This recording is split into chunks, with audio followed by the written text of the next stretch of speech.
umujyanama mu by'umutekano wa Amerika John Bolton yagaragaje ingamba nshya z'ubuyobozi bwe kuri Afurika. Amerika yongeye gutekereza ku ruhare rwayo mu butumwa bwo kubungabunga amahoro mu mpande zose z'uwo mugabane w'isi.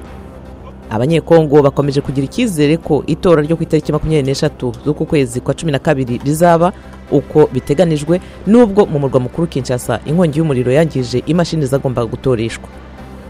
Umujyi wa Pretoria muri Afurika y'Epfo wakiriye imurika rya mbere ry'urumogi.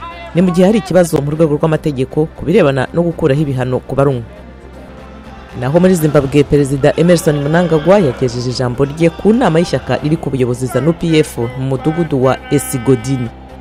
Naho muri Cote d'Ivoire, Desire Kofi umunyabugeni arazenguruka imihanda y'umujyi wa Abidjan ashakisha ibikoresha amashanyarazi bishaje kugira ngo abyifashishe mu bukorikori. Ni mu rwego rwo gukemura ikibazo cy'imyanda ijugunywa kirimo gufata intera.